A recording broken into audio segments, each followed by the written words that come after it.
Un plaisir de vous retrouver pour cette édition du soir. Voici le sommaire. Ce 21 novembre est la journée mondiale de la bronchopneumopathie chronique obstructive, une maladie incurable causée principalement par le tabac et qui se caractérise par un essoufflement persistant. Et puis elle est au cœur de notre vie et nous renseigne sur l'actualité nationale et internationale. La télévision célébrée également ce 21 novembre est l'occasion pour nous de nous interroger sur les défis qui attendent les télévisions africaines face à la TNT. Et enfin, à l'occasion de cette journée, on fait une immersion dans les coulisses de l'une des émissions phares de votre chaîne de télévision, Wikeko, dont vous découvrirez ici l'envers du décor.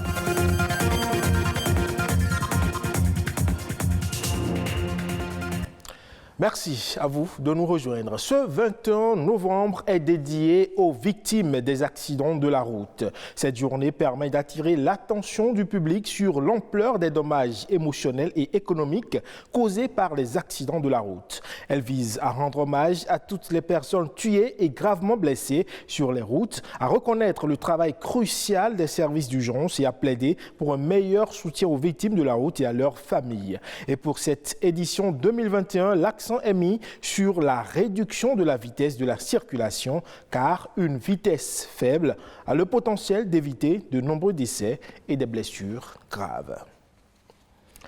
Parlons à présent de cette maladie sournoise qui se développe à bas bruit et qui, la plupart du temps, demeure insoupçonnée. Caractérisée par une toux chronique et un essoufflement intense, la bronchopneumopathie chronique obstructive, encore appelée BPCO, serait la troisième cause de décès dans le monde. Une maladie incurable que nous découvrons à travers cet élément. C'est une maladie insidieuse provoquée par une obstruction des voies respiratoires. La bronchopneumopathie chronique obstructive, encore appelée bronchite chronique ou BPCO, est une pathologie invalidante qui provoque des dommages au niveau des poumons et qui entraîne des difficultés de respiration. En fait, c'est une maladie inflammatoire chronique des poumons qui est caractérisée par un rétrécissement et une obstruction permanente et progressive des voies respiratoires, des voies aériennes, notamment les bronches et bronchioles, qui sont ces petits tuyaux qui ont pour rôle d'amener l'air de l'extérieur vers l'intérieur des poumons pour qu'ils puissent assurer leur rôle de base, qui est l'oxygénation du corps. Et donc, pour quelqu'un en fait qui rentre dans la maladie, il tousse, il crache, et ça va être comme ça pendant plusieurs moments, sur une année, plusieurs années.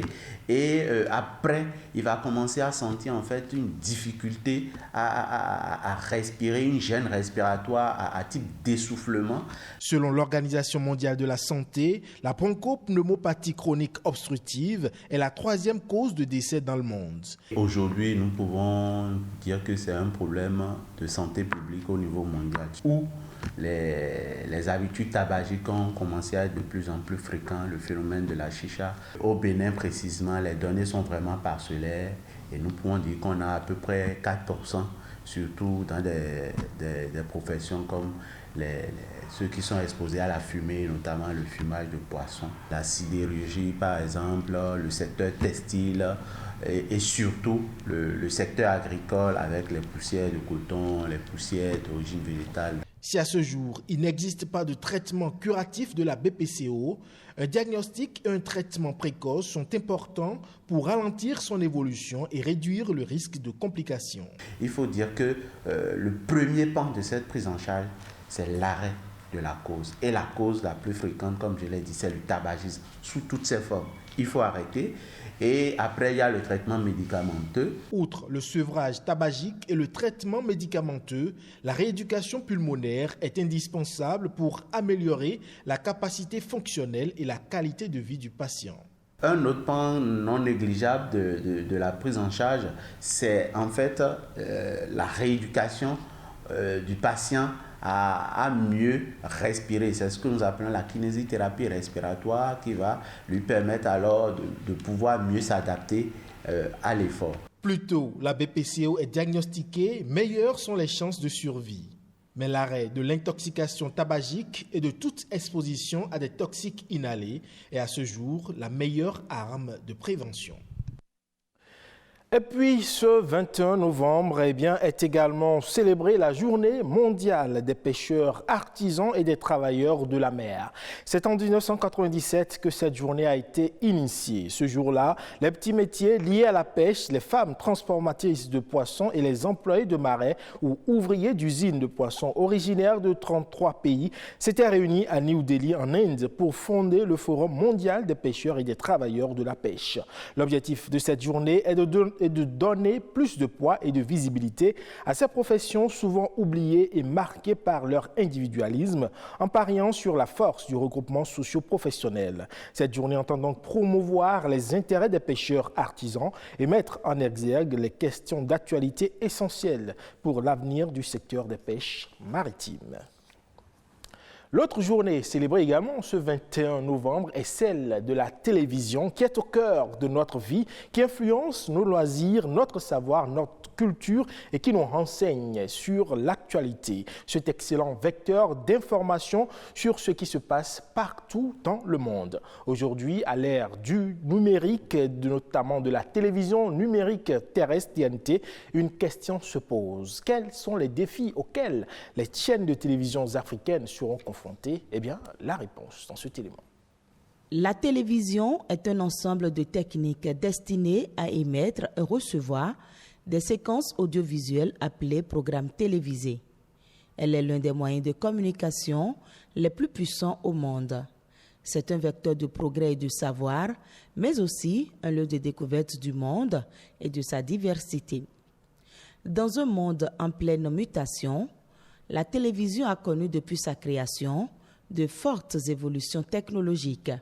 Aujourd'hui, on parle de télévision numérique terrestre. Vous recevez les programmes dans le passé avec une antenne râteau. Donc chaque chaîne de télévision, pour pouvoir être reçue à la maison, avait une fréquence de réception.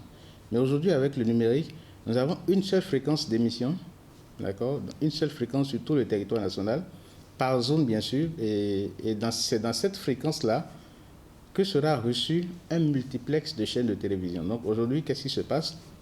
On prend plusieurs chaînes de télévision ensemble, qu'on multiplex, et on diffuse sur une seule fréquence.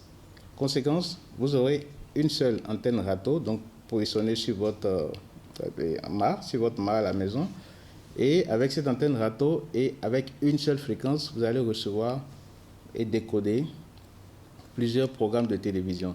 Dans ce contexte, les chaînes de télévision doivent innover et mieux connaître les attentes de leurs téléspectateurs. Elles doivent désormais offrir un contenu de qualité. Aujourd'hui, une chaîne de télévision sans la TNT produit et diffuse son programme. Mais avec la TNT, les chaînes de télévision vont devenir éditeurs. Donc, ils produisent leur contenu et s'occupent de l'acheminer vers l'opérateur de diffusion, qui est le diffuseur. Et donc, le premier niveau de concurrence, c'est de challenger vos programmes pour que le téléspectateur qui a aujourd'hui la possibilité de zapper puisse faire le zapping idéal. Il faut bien sûr avoir de très bons programmes. Au Bénin, le gouvernement a pris toutes les dispositions pour satisfaire les populations. 29 sites sur le territoire national sont couverts par les émetteurs TNT. Donc, une infrastructure qui a été mise en place et terminée, testée et acheminée aussi par des réseaux satellitaires. Et sur ces 29 sites, nous avons des équipements qui ont été redondés. Et aujourd'hui, le gouvernement béninois s'apprête à lancer très bientôt la TNT au Bénin, avec bien sûr les décodeurs qui seront achetés. La télévision numérique terrestre est une opportunité pour accélérer le développement économique, social et culturel des pays. On reste à la télévision et on se glisse à présent dans l'une des émissions phares de votre chaîne de télévision BB24, l'émission Wikeko, qui décrypte l'actualité socio-économique de la semaine, de la préparation à la présentation, en passant par l'éloge, les secrets de fabrication, la conférence de rédaction. Patrick Adjaboudjou est allé dans les coulisses de Wikeko pour vous. Nous allons maintenant parler de Wikeko. C'est ici que commence l'envers du décor de l'émission Wikeko. Nous avons réussi à avoir Mme Antoine Sabo qui a accepté de venir nous faire sa lecture de la COP26. Que retenir de Glasgow? La conférence choisit les sujets à débattre et définit le profil des invités en fonction de l'actualité du moment. Ici, chaque membre de la rédaction participe à la préparation de l'émission. On avait proposé que William Tchoki soit invité. Est-ce que la RECHEF a pu le faire? Pas encore. Vous Je vais le faire après la Vous conférence. pouvez le faire. Maintenant, le médecin pour le dossier de la semaine. C'est avec lui que je suis en contact. Il devrait normalement nous trouver un invité, quelqu'un pour en parler. Dans les coulisses de Wikeko, on discute, on réfléchit autour de la pertinence du choix des invités et on finit toujours par s'accorder. Par exemple, pour le dossier de la semaine, cette semaine, on voudrait parler de la couverture sanitaire universelle. Ce sujet a été débattu lors d'un symposium au Palais des Congrès à Cotonou et c'est ça surtout qui a retenu notre attention. On a défini ensemble le profil. On a retenu quelqu'un qui a participé à l'atelier. Wikeko est une émission phare de la chaîne de télévision BB24 dont la préparation n'est pas souvent un exercice facile. Un exercice hebdomadaire qui vous met le stress. Parfois, jusqu'à la veille, vous n'êtes pas sûr de mettre la main sur les invités. Donc, on prévoit toujours un plan A, un plan B. Mais pour cette fois-ci, on est allé jusqu'au plan C. L'envers du décor, c'est aussi le maquillage. C'est en quelque sorte un laboratoire, tout le monde passe par ici. On ne va pas présenter quelqu'un avec un visage gras et tout, donc tout se passe ici. C'est ici qu'on enlève ce qu'il faut enlever et qu'on cache ce qu'il faut cacher. Rodrigue est le rubricat du dossier de la semaine. Ici, notre caméra le surprend en plein briefing avec son invité. Je lui fais part de quelques questions dont on va traiter. Je l'écoute déjà et puis lui, en même temps, il a connaissance un peu des aspects que nous aurons à survoler. Bonjour à toutes et à tous, merci de prendre le rendez-vous de votre émission dominicale Wikeko. C'est avec un air décontracté et de vivacité que Ulvaeus présente Wikeko, une émission qui permet d'être au pas de l'actualité socio-économique à travers le mini-journal, la revue de presse économique, le décryptage et le dossier de la semaine. Il a besoin de plus de... Un tout à la régie et on y voit les hommes de l'ombre qui mettent aussi du leur pour une belle émission. Je suis en train de réaliser Wikeko avec le cadreur. Si j'ai besoin d'un plan, je lui dis, même sans parler, il le sait déjà.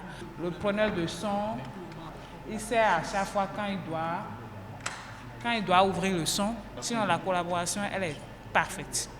Une belle collaboration entre journalistes et techniciens qui fait de Wikeko une randonnée informative dont l'audience ne cesse de progresser.